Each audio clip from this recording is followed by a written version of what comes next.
स्वागत है विद्यार्थी मित्रों। क्लास 12 फिजिक्स में આપણે JEE નીટ માં ચેપ્ટર નંબર 1 છે જે સ્થિત વિદ્યુત શાસ્ત્ર। તો ચેપ્ટર નંબર 1 માં મિત્રો આપણે આજે પાર્ટ નંબર 2 જોવાનો છે। મિત્રો પાર્ટ નંબર 2 છે એમાં આપણે આજે વાત કરીશું કુલમ્બના નિયમની। આપણે લાસ્ટ લેક્ચરમાં મિત્રો વાત કરી હતી। તો કુલમ્બના લેક્ચરમાં મિત્રો આપણે છેલ્લે એક સમીકરણ પણ તાર્યું હતું। તો કે શું હતું સર? તો કે F0 ના છેદમાં FM બરાબર માધ્યમની પરમિટિવિટી છેદમાં શૂન્યાવકાશની પરમિટિવિટી બરાબર ડાઈ ઇલેક્ટ્રિક અચળાંક કે આવું સૂત્ર મિત્રો આપણે છેલ્લે સાબિત કર્યું હતું। હવે મિત્રો એક એક્ઝામ્પલ જોઈએ। એક મિત્રો એક્ઝામ્પલ જોઈએ। એક્ઝામ્પલમાં મિત્રો સવાલ આપણને એવો પૂછ્યો છે કે બે વિદ્યુત ભારો છે, આ Q1 વિદ્યુત ભાર છે અને એક બીજો વિદ્યુત ભાર છે Q2 વિદ્યુત ભાર છે। આ બે વિદ્યુત ભારો છે મિત્રો, એ એમની વચ્ચેનું અંતર છે D। કેટલું છે અંતર? D। અને એમની વચ્ચે લાગતું બળ કેટલું છે? F છે। જો મિત્રો આ બે વિદ્યુત ભારો છે, એમની વચ્ચે D અંતર છે, એમની વચ્ચે લાગતું બળ કેટલું છે? F છે। અને આ શેમાં પડેલા છે બે વિદ્યુત ભારો? તો કે આ બે વિદ્યુત ભારો છે અત્યારે શૂન્ય અવકાશમાં। ક્યાં છે? શૂન્ય અવકાશમાં। હવે આ જ બે વિદ્યુત ભારો જ્યારે મિત્રો આ જ બે વિદ્યુત ભારો જ્યારે ઓઇલમાં ડૂબાડવામાં આવે, ઓઇલનું માધ્યમ હોય ત્યારે ડૂબાડવામાં આવે ત્યારે તેમની વચ્ચેનું અંતર થઈ જાય D/2 અંતર છે અને એમની વચ્ચે લાગતું બળ છે F/2। આ કેમાં ડૂબાડેલું છે મિત્રો? ઓઇલમાં।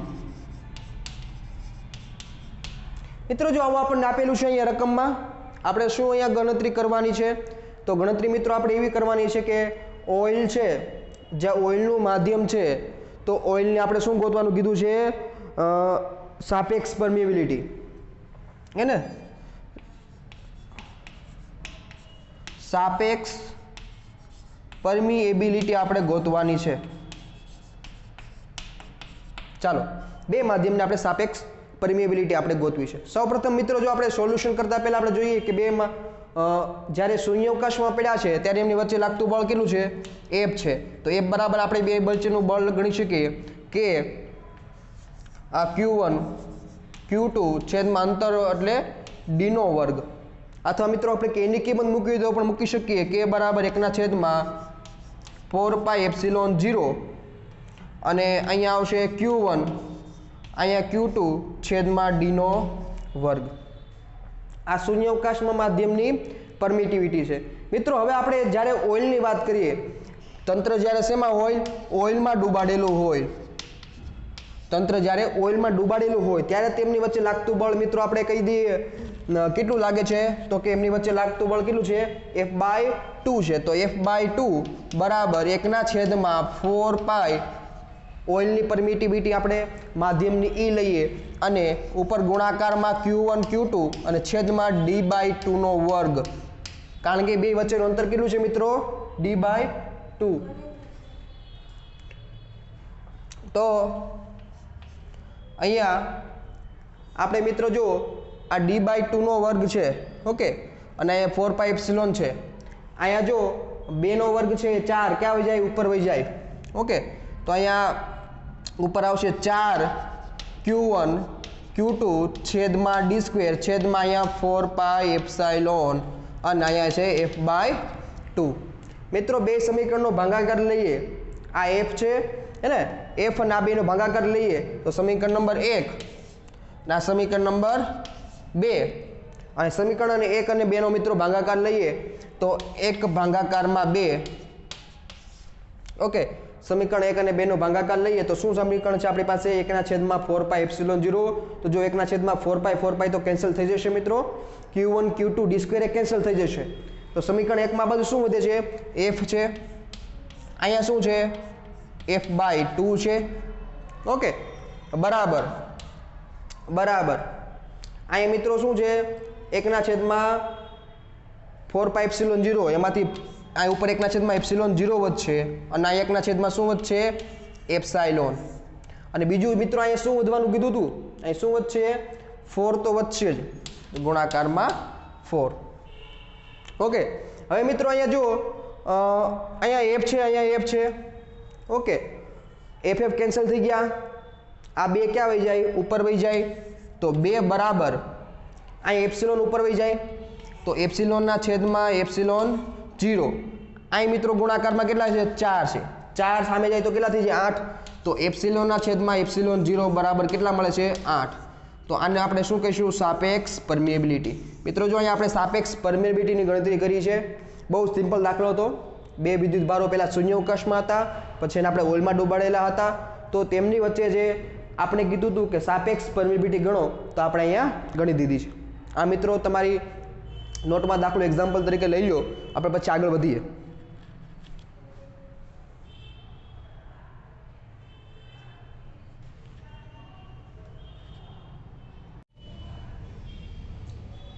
ચાલો મિત્રો આપણે આગળ તરફ વધીએ હવે આપણે એક્ઝામ્પલ એક કેવી રીતે સાપેક્ષ પરમિએબિલિટી મિત્રો ગોતાય આપણે એ વાત તો આપણે અહીંયા સમજાઈ ગઈ હવે મિત્રો આપણે બીજો એક સરસ મજાનો એક્ઝામ્પલ લઈએ ખૂબ જ સમજવા જેવો એક્ઝામ્પલ છે ઘણા બધા કોન્સેપ્ટ મિત્રો એમાં આપણને ક્લિયર થઈ જાય છે તો એક્ઝામ્પલ મિત્રો કંઈક આપણી પાસે એવો છે એક્ઝામ્પલ મિત્રો કંઈક આપણી પાસે એવો છે કે એક વિદ્યુત ભારિત ગોળો છે હે ને એક્ઝામ્પલ નંબર 2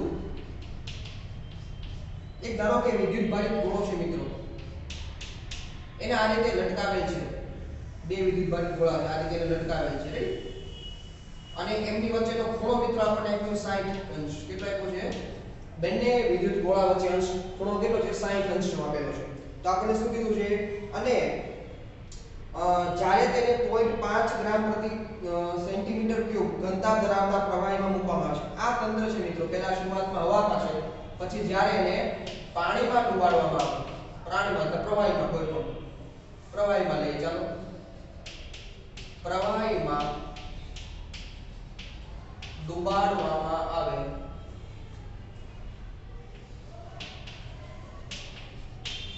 ડુબાડવામાં આવે અને એની ઘનતા કેટલી છે પ્રવાહીની ઘનતા તો કે પ્રવાહીની ઘનતા કેટલી છે 0.5 ગ્રામ પ્રતિ સેન્ટીમીટર ક્યુબ ત્યારે આપણે શું ગોતવાનું કીધું છે પ્રવાહીનો ડાઇલેક્ટ્રિક અચળાંક પ્રવાહીનો ડાઇલેક્ટ્રિક અચળાંક મિત્રો આપણે ગોતવું ઓકે અને બીજું શું આપ્યું છે આ ગોળાની ઘનતા પણ આપી છે આપણને ગોળાની ઘનતા કેટલી આપી છે તો ગોળાની ઘનતા આપી છે 1.5 ગ્રામ પ્રતિ સેન્ટીમીટર ક્યુબ એટલી વસ્તુ મિત્રો આપણે આપી દીધી છે ઓકે તો જો આપેલા તંત્ર છે એની વચ્ચે બે ગોળા વચ્ચે 60 અંશનો ખૂણો બને છે પેલા એની વાત કરીએ ચાલો મિત્રો ગણતરી કરતી વખતે સૌપ્રથમ અહીંયા તંત્ર વચ્ચે ખૂણો કેટલો બને છે મિત્રો આપણે 60 અંશનો ખૂણો બને છે તો આપણે જો વચ્ચેથી બે ડિવિઝન કરીએ સરખા તો આ ખૂણો મિત્રો કેટલાનો થાય 30 અંશનો થાય આ ખૂણો કેટલાનો થાય મિત્રો 30 અંશનો થાય ઓકે હવે મિત્રો આને નીચે વજન બળ કેટલું લાગતું હશે વજન બળ આપણને ખ્યાલ છે mg જેટલું વજન બળ લાગે અને બીજું દોરીમાં તણાવ બળ T લાગે ઓકે દોરીમાં તણાવ બળ કેટલું લાગે T લાગે હવે આને આપણે ઘટકો પાડીએ એને આપણે ઘટકો પાડીએ તણાવ બળના તો જો આ ખૂણો 30 નો છે તો આ ખૂણો હું કહી દઉં તો કેટલાનો કહી દઉં 30 અંશનો કહી દઉં તો મારી પાસે આ t cos 30 ખૂણો બનશે અને આ t sin 30 ખૂણો બનશે બીજું મિત્રો આ વિદ્યુત ભારિત ગોળાઓ છે એટલે આમની વચ્ચે જે અપાકર્ષણ બળ લાગતું છે આ ગોળો જે આની પર બળ લગાડતો છે કઈ તરફ લગાડતો છે બહાર તરફ F0 બહાર તરફ લગાડે છે ઓકે તો મિત્રો આના પરથી આપણે એક સમીકરણ બનાવી શકીએ જો કે ઉપર લાગતું બળ બરાબર નીચે લાગતું બળ જો અહીંયા 30 ડિગ્રી ખૂણો છે t cos 30 એટલે તો થીટા લખું ચાલો છેલ્લે આપણે થીટા ની કિંમત મૂકી દઈશું t cos 30 બરાબર શું થઈ જાય mg અને આ બાજુ t sin થીટા બરાબર સામે લાગતું બળ કેટલું છે f0 તો x દિશા અને y દિશાના બળો આપણે સરખામણી કરી છે અહીંયા આ બંનેનો ભાગાકાર લઈએ t sin થીટા ના છેદમાં t cos થીટા કરું તો tan થીટા મળશે t કેન્સલ થઈ જશે ઓકે અને અહીં શું આવશે f0 ના છેદમાં mg f0 ના છેદમાં mg મિત્રો હજી અહીં આપણે દળની વાત કરી છે દળ ઓકે તો તો દળની કિંમત મૂકવી છે, મને ખબર છે દળ બરાબર ઘનતા ગુણ્યા કદ થાય. દળ બરાબર શું થાય? ઘનતા ગુણ્યા કદ. તો ઘનતા લઈ લેવાની, ગોળાની ઘનતા ρ લઈ લઉં અને એમનું કદ ધારો કે v લઈ લઉં. ઓકે, તો અહીં કિંમત મૂકી દઈએ. tan થીટા બરાબર f0 ના છેદમાં m બરાબર શું મૂકશું આપણે? ρ v * g. સમીકરણ નંબર લઈ દઉં 1. મિત્રો હવે આ તંત્ર આપણે શેમાં ડૂબાડવું છે? તો કે પ્રવાહીમાં આપણે તંત્રને ડૂબાડવું છે. ચાલો હવે આપણે આગળ વધીએ. તો કે તંત્રને શેમાં ડૂબાડવું છે? તંત્રને પ્રવાહીમાં ડૂબાડતા. જો મિત્રો હવે થોડુંક આપણે સમજવા જેવી બાબત આવી છે કે આપણે તંત્ર શેમાં ડૂબાડવું છે? હવે પ્રવાહીની અંદર ડૂબાડવું છે. તો મિત્રો પ્રવાહીની અંદર ડૂબાડવું છે તંત્રને. તો હવે ફરીથી પાછી મિત્રો આકૃતિ દોરું છું. અહીંયા જુઓ, પ્રવાહીની અંદર ડૂબાડું છું ત્યારે આની વચ્ચેનો જે ખૂણો છે એ બદલાતો નથી, રકમમાં સ્પષ્ટતા કરેલ છે. હવે જો અહીંયા ખૂણો આપણે ધારો કે લઈ લઈએ, આ ખૂણો આપણે થીટા લઈ લો. ઓકે, આપણે થીટા કે થીટા બરાબર 30 ડિગ્રી છે, આપણને ખ્યાલ છે. આમાં વજન બળ મિત્રો કેટલું લાગે છે? નીચે mg લાગે છે. ઓકે, પછી આપણે બીજી શું વાત કરતા હતા? તો કે આમાં તાણ બળ ઉત્પન્ન થાય t ડેશ કહી દઉં, t ડેશ કહી દઉં. ચાલો અહીંયા ખૂણો કહી દઉં થીટા. આ t ડેશ cos થીટા ઘટક, આ બાજુ t ડેશ sin થીટા ઘટક. Okay, t dash sin theta ઘટક. અને ઓલી બાજુ મિત્રો આપણે બીજી તરફ લાગતું બળ છે એ ધારો કે લઈ લઉં Fm માધ્યમ દ્વારા લાગતું બળ. ઓકે, હવે જુઓ મિત્રો, એક આ તંત્રાકું શેમાં ડૂબાડેલું છે? પાણીમાં ડૂબાડેલું છે. તો મિત્રો એક બાબત ધ્યાન રાખવા જેવી એ છે કે પાણીમાં તંત્ર ડૂબાડેલું છે તો પાણીના કારણે, પ્રવાહીના કારણે ઉપર ઉત્પ્લાવક બળ લાગશે. તો ઉપર તરફ મિત્રો અહીંયા u ઉત્પ્લાવક બળ લાગશે અને ઉત્પ્લાવક બળ મિત્રો શું થાય? v ρ g. 11મા ધોરણ આપણે જોયું છે. ઉત્પ્લાવક બળ કેટલું થાય? v ρ g. તો મિત્રો આના પરથી સમીકરણો બે બનાવી શકાય. પેલું સમીકરણ શું બનશે? ઉપર t ડેશ cos થીટા વત્તા ઉપર તરફ લાગતું બળ, ઉત્પ્લાવક બળ બરાબર નીચે લાગતું બળ કેટલું છે? mg. ઓકે, આવી રીતે મિત્રો આ બધાના બળ સરખાવીએ. t ડેશ sin થીટા બરાબર fm. હવે મિત્રો આ બેમાં સમીકરણનો ભાગાકાર લઈએ. એમાં u છે પ્લસ u, એ સામે જાય તો માઈનસ u થઈ જશે અને પછી બેનો ભાગાકાર લઈએ તો t dash cancel, sin theta ના છેદમાં cos થીટા એટલે tan થીટા અને આ બાજુ fm ના છેદમાં આ mg અને u તો આપણે સામે જવા દીધું એટલે માઈનસ u. ઓકે મિત્રો, આવો આપણી પાસે સમીકરણ બની ગયું. હવે ધ્યાન રાખો, જો અહીંયા આ સમીકરણ આપણી પાસે બની ગયું છે. હવે અહીંયા mg છે અને માઈનસ શું છે? u છે. ચાલો અહીંયા mg ની કિંમત મૂકી દઈએ. fm છેદમાં m એટલે શું થાય? દળ. દળ બરાબર મેં કીધું તો હમણાં ઘનતા ગુણ્યા કદ, તો લખી નાખું ρ vg.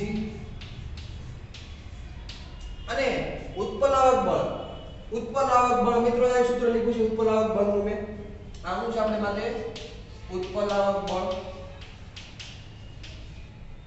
પણ હવે જો મિત્રો પાણીની ઘનતા હું અલગ લઉં છું, કારણ કે આપણે ρ ને કોની ઘનતા કીધી છે? ગોળાની ઘનતા. તો સિગ્મા એટલે કોની ઘનતા કહી દઉં?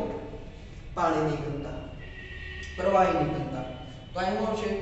v આ બાજુ સિગ્મા અને g આ tan થીટા. મિત્રો tan થીટાના બે સમીકરણ મળ્યા. આ સમીકરણ નંબર 1 છે, આ સમીકરણ નંબર તમને 2 દેખાય છે. તો બંને tan થીટાને સરખાવો તમે. બંને tan થીટાને સરખાવો આપણે જવાબ આવી ગયો. આ બાજુ tan થીટાની કિંમત શું છે? તો કે f0 ના છેદમાં ρ vg અને આ બાજુ શું છે? તો કે fm ના છેદમાં ρ vg minus v sigma g. બંનેમાંથી શું કોમન નીકળે છે મિત્રો? તો આમાંથી જો v અને g, આમાં v અને g, આમાં v અને g કોમન નીકળે છે, કેન્સલ થઈ જાય. તો કે v અને g કેન્સલ થઈ ગયું તો f0 ના છેદમાં શું વધે છે? તો કે ρ વધે છે. અહીંયા શું વધે? અહીંયા ρ વધશે. અહીંયા શું વધશે? તો કે સિગ્મા વધશે. ઓકે, એટલી કિંમત વધી. હવે મિત્રો આપણે કિંમત મૂકી શકીએ. અહીંયા ρ કોની ઘનતા છે? તો કે ગોળાની ઘનતા છે. સિગ્મા કોની ઘનતા છે? તો કે પ્રવાહીની ઘનતા છે. બે ઘનતા આપણને આપેલી છે જો અહીંયા. પ્રવાહીની ઘનતા 0.5 છે અને ગોળાની ઘનતા કેટલી છે 1.5 છે તો મિત્રો મૂકો F0 ના છેદમાં ρ એટલે ગોળાની ઘનતા 1.5 અને અહીંયા Fm ના છેદમાં ρ બરાબર શું મૂકશું આપણે તો કે ρ બરાબર 1.5 માંથી 0.5 જાય તો 1.5 માંથી 0.5 જાય તો મિત્રો આપણે જવાબ કેટલો મળશે અહીંયા આવે 1.5 માંથી 0.5 જાય તો કેટલા વધે 1 વધે ઓકે તો અહીંયા આપણે F0 એમનો આ Fm છે ને છેદમાં લાવું છું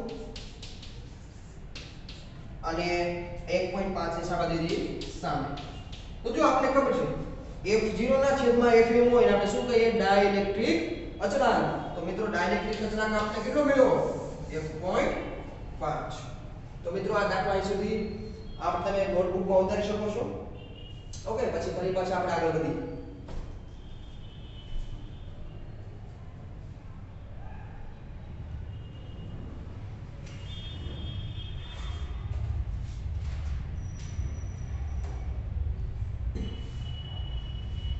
હવે મિત્રો આપણે કુલમ્બના નિયમનું સદિશ સ્વરૂપ જોઈએ કુલમ્બના નિયમનું સદિશ સ્વરૂપ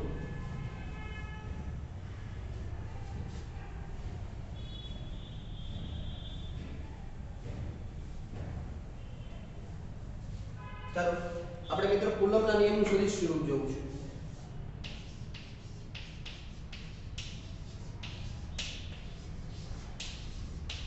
કુલમ્બના નિયમનું સદિશ સ્વરૂપ બહુ સિમ્પલ છે મિત્રો સદિશ સ્વરૂપ આપણે ખ્યાલ છે કે બે વિદ્યુતભારો પડેલા છે ધારો કે અહીંયા આ Q1 વિદ્યુતભાર છે એને અને ધારો કે આ Q2 વિદ્યુતભાર છે આ તંત્રમાં પડેલા છે ઉદ્ગમ બિંદુથી ધારો કે બેના સ્થાન સદિશ આપણે દોરીએ એકનો સ્થાન સદિશ R1 એકનો સ્થાન સદિશ R2 ઓકે અને આ બેને જોડતી રેખા દોરી બંને ધન વિદ્યુતભાર હોય મિત્રો તો Q1 છે Q2 પર બળ લગાડે તો F2 પર લાગતું બળ 1 દ્વારા આ રીતે દર્શાવીશું આપણે અહીંયા Q1 ઉપર લાગતું બળ 2 દ્વારા તો F12 આપણે આ રીતે દર્શાવીશું આ બેની કિંમત લખીએ મિત્રો તો શું થાય F12 લખું છું તો શું લખાય કે Q1 Q2 છેદમાં R12 નો વર્ગ R12 નો વર્ગ અને એની મિત્રો આપણે દિશા લખવી તો લખી શકાય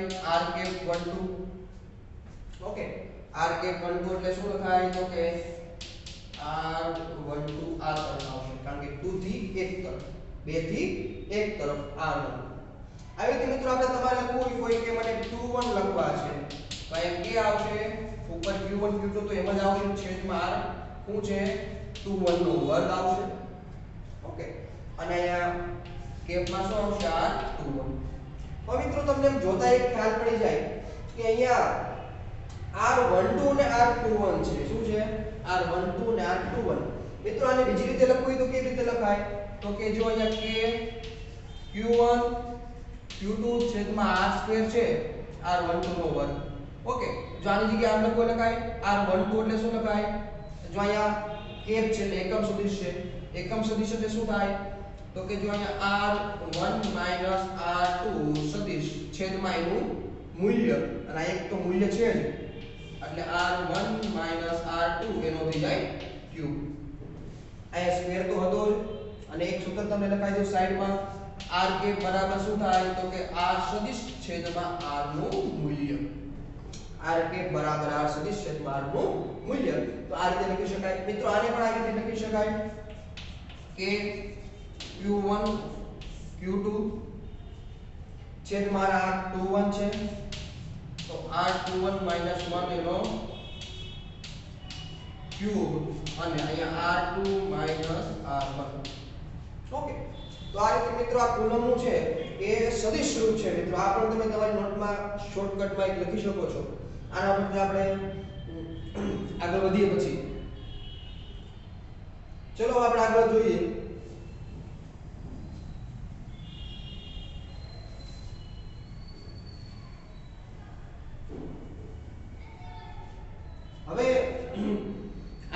આપણે જોઈએ તો કણોનું સંતુલન છે. શું છે? કણનું સંતુલન. મિત્રો કણનું સંતુલન એટલે શું થાય? તો કે કણનું સંતુલન એટલે ધારો કે આપણે એક આલેખ દોરું છું, હે ને? સ્થિતિ ઊર્જાનો ધારો કે હું એક આલેખ દોરું છું. ઓકે. અને મારી પાસે ધારો કે આલેખ ધારો કે આ રીતનો છે આપણી પાસે. આ સ્થિતિ ઊર્જાનો આલેખ છે. કોનો આલેખ છે? સ્થિતિ ઊર્જાનો આલેખ છે. હવે આ બિંદુ લઈ લઉં છું. ધારો કે A બિંદુ છે અહીંયા, આ B બિંદુ છે, આ C બિંદુ છે. હવે તમને ખ્યાલ પડશે કે સૌથી ઓછી સ્થિતિ ઊર્જા કોની છે? તો કે A બિંદુ પાસે. તો A બિંદુ માટે વાત કરું છું તો A બિંદુ માટે તમને ખબર છે કે સ્થિતિ ઊર્જા કેવી છે? મિનિમમ છે. A બિંદુ પાસે સ્થિતિ ઊર્જા કેવી છે? મિનિમમ છે.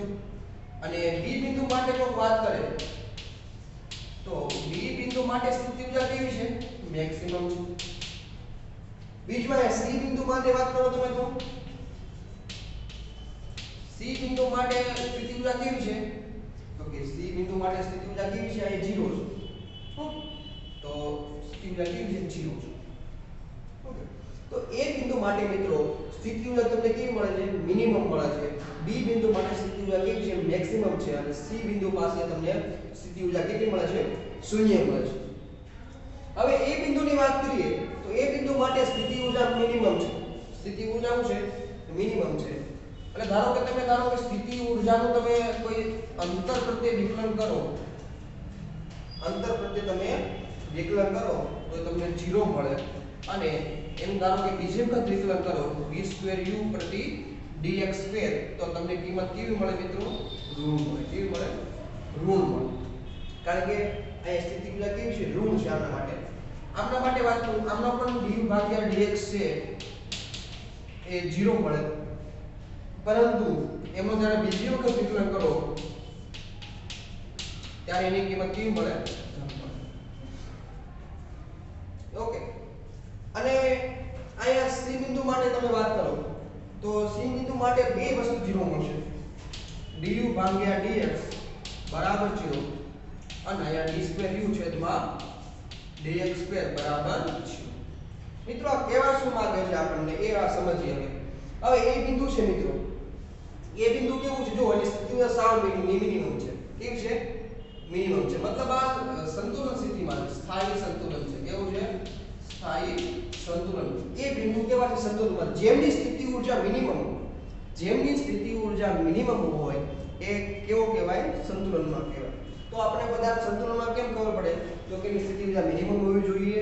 એમનો સ્થાન અંતર પ્રત્યે તમે વિકલન કરો હે ને કે 0 આવવું જોઈએ અને બીજી વખત વિકલન કરો તો ઋણ આવવું જોઈએ. તો ખબર પડે કે તંત્ર કેવું છે? સંતુલનમાં છે. એવી રીતે B બિંદુ જો B બિંદુ માટે સ્થિતિ ઊર્જા મેક્સિમમ છે. મતલબ સંતુલનમાં નથી, અસ્થાયી સ્થિતિમાં છે. આ B બિંદુ કેવું છે? અસ્થાયી સ્થિતિમાં છે. તો એમનો વિકલન 0 આવવું જોઈએ અને બીજી વખત વિકલન કેવું આવવું જોઈએ? ધન આવવું જોઈએ. અને C બિંદુ માટે વાત કરો તો સ્થિતિ ઊર્જા 0 છે. મતલબ કેવું છે? આ તટસ્થ બિંદુ છે. કેવું છે? તટસ્થ બિંદુ. તો આ મિત્રો આપણે કણોનું સંતુલનની વાત કરી. આ પણ એક સરસ મજાનો પોઈન્ટ છે, તમે લખી શકો છો નોટમાં.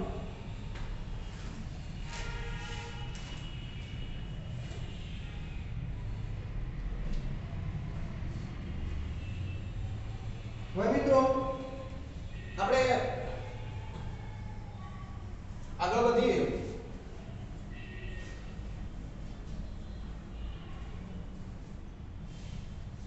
મિત્રો તો હવે ધારો કે આપણે સંપાતપણાનો સિદ્ધાંત વાત કરીએ. તેનો સંપાતપણાનો સિદ્ધાંત. મિત્રો સંપાતપણાનો સિદ્ધાંત શું કહેવાય છે? તો કે એમાં ધારો કે મારી પાસે એક તંત્ર હતું. ઓકે, 3 ડાયમેન્શનમાં ધારો કે એક તંત્રમાં ધારો કે વિદ્યુતભારો છે Q1 છે, Q2 છે, Q3 છે, Q4 છે. આ રીતે ઘણા બધા વિદ્યુતભારો તંત્રમાં પડેલા હતા. હવે ધારો કે કોઈ મારે Q1 વિદ્યુતભાર પર લાગતું બળ ગણવું છે. Q1 વિદ્યુતભાર પર લાગતું બળ. તો q1 વિદ્યુતભાર ઉપર લાગતું બળ મિત્રો આપણે ગણવું હોય, જેના ઉપર લાગતું બળ ધારો કે હું F1 કહી દઉં, તો આપણે શું કરવાનું, તો કે પેલા બીજો કણ છે વીજભારિત કણ, એ પેલા ઉપર કેટલું બળ લગાડશે, તો કે પેલા ઉપર લાગતું બળ બીજા દ્વારા વત્તા પછી ત્રીજો કણ છે એના પર કેટલું બળ લગાડશે, તો એક ઉપર લાગતું બળ 3 દ્વારા વત્તા આ જે ચોથો કણ છે એના પર કેટલું બળ લગાડશે. મિત્રો તો આ દરેક સ્વતંત્ર પાર્ટિકલ છે એના પર કેટલું બળ લગાડશે બધાનો શું કરવો પડે, આપણે અહીંયા સરવાળો કરવો પડે. આને કહેવાય સંપાતપણાનો સિદ્ધાંત. શું કહેવાય મિત્રો? સંપાતપણાનો સિદ્ધાંત. ચાલો આપણે એક્ઝામ્પલ જોઈએ એટલે કે આપણને વધારે આઈડિયા આવી જાય. ધારો કે આપણી પાસે એક એક્ઝામ્પલ છે. એક્ઝામ્પલ મિત્રો એક વર્ડ લઈ લઈએ. ધારો કે મારી પાસે એક ત્રિકોણ છે. ત્રિકોણના ધારો કે ત્રણેય ખૂણા પર વિદ્યુતભાર પડેલા છે. આ ત્રિકોણ છે, સમબાજુ ત્રિકોણ. ઓકે, દરેક બાજુ છે a અને દરેક ઉપર q વિદ્યુતભાર પડેલો છે. દરેક ઉપર q વિદ્યુતભાર પડેલો છે. હવે મને કોઈ કીધું છે કે આ ઉપરનું a બિંદુ છે, આ b બિંદુ છે અને c બિંદુ છે. તો મને કીધું છે કે c બિંદુ પર લાગતું બળ, c બિંદુ પર લાગતું પરિણામી બળ મારે ગણવું છે. ઓકે, c બિંદુ પર પરિણામી બળ મારે ગણવું છે. તો મિત્રો જો અહીંયા c બિંદુ પર એક તો a બિંદુ છે એ બળ લગાડશે અને ધન વિદ્યુતભાર છે એટલે બહાર તરફ લગાડશે. ઓકે, તો c બિંદુ પર લાગતું બળ a દ્વારા, અહીંયા ધન વિદ્યુતભાર છે મિત્રો, એ પણ આની પર બહાર તરફ બળ લગાડશે. તો બહાર તરફ બળ લગાડશે કોણ? c ઉપર b બળ લગાડશે. હવે મિત્રો આ સમબાજુ ત્રિકોણ છે તો આપણે ખબર છે દરેક ખૂણો કેટલાનો હોય? 60 અંશનો હોય. તો આ બે વચ્ચે ખૂણો કેટલો થાય? 60 અંશ. હવે મિત્રો પહેલા આપણે f આ ca અને fcb ની કિંમત મિત્રો તમને ખ્યાલ હોય એટલે સૂત્રથી ઉલ્લેખ કરો. fcb ગણી લઉં તો k c અને b કયો છે? આપણે c આ છે, b આ છે, બંને પર q વિદ્યુતભાર છે q, તો k q સ્ક્વેર કરી નાખું, અંતર અને છેદમાં એનો વર્ગ કરી નાખું. આવી રીતે f ca ગણું તો c અને a ઉપર પણ સમાન વિદ્યુતભાર છે +q એટલે k q સ્ક્વેર લખું છું, છેદમાં એમને વચ્ચેનું અંતર આ. તમે જોઈ શકો મિત્રો fca અને fcb અને cb અને ca બે બળ કેવા છે? સરખા લાગે છે. કારણ એક બળ કહી દઉં f, બંનેને એક નામ આપી દઉં f. ચાલો આપણી પાસે ખબર છે પરિણામી બળ ગોતવું છે તો f નેટ બરાબર વર્ગનું આપણને એક સૂત્ર ખબર છે તો કે પહેલા ઘટકનો વર્ગ બીજા ઘટકનો વર્ગ વત્તા 2 પેલો ઘટક બીજો ઘટક અને cos 60 ડિગ્રી. ઓકે, આવું આપણને સૂત્ર ખ્યાલ છે. ઓકે, ચાલો આપણે કિંમત મૂકી દઈએ. હવે અહીંયા f² અને 2f² થઈ જાય વત્તા અહીંયા 2 ગુણાકારમાં f² અને cos 60 ડિગ્રી હે cos 60 અંશ કેટલા થાય? તો કે cos 60 અંશ છે એ આપણે ખ્યાલ છે કે cos 60 અંશ છે એ √3/2. હવે જો અહીંયા એક 2 તો કેન્સલ થઈ ગયા છે. ઓકે, આ બધું શેમાં છે? વર્ગમૂળની અંદર છે. ઓકે, દેખાય છે મિત્રો બધાને? આ છે વર્ગમૂળની અંદર. ઓકે, તો હવે અહીંયા જુઓ, અહીંયા 2 છે બધું કેવા થઈ જાય છે? કેન્સલ થઈ જાય છે. 2 કેવા થઈ જાય? સોરી, અહીંયા cos 60 ડિગ્રી છે. cos 60 ડિગ્રી એટલે મિત્રો વનામ અહીંયા બે કેન્સલ થઈ જાય છે. તો જો અહીંયા 2f² વત્તા f² એટલે 3f² વધશે. વર્ગમૂળમાં કેટલા વધશે? 3f² અને આનું વર્ગમૂળ લ્યો એટલે √3 ઇન્ટુ આ f અને f ની કિંમત તો મિત્રો આપણને ખ્યાલ છે f ની કિંમત કેટલી કીધી છે અહીંયા? √3 ગુણાકારમાં f ની કિંમત આપણે કીધી છે કે q² ના છેદમાં a². ઓકે, તો મિત્રો આ દાખલો આપણે ગણિત જો જવાબ કેટલો આવે છે? √3 ગુણાકારમાં q² છેદમાં a² અથવા તમને આવો પણ ઓપ્શન આપેલા હોય. ઓકે, ચાર ઓપ્શનમાં. તો આ તમે બે એક્ઝામ્પલ છે એ નોટબુકમાં ઉતારી લો. હવે મિત્રો આપણે આગળનો એક્ઝામ્પલ છે આપણે હવે નેક્સ્ટ લેક્ચરમાં ગણીશું. Okay, thank you very much.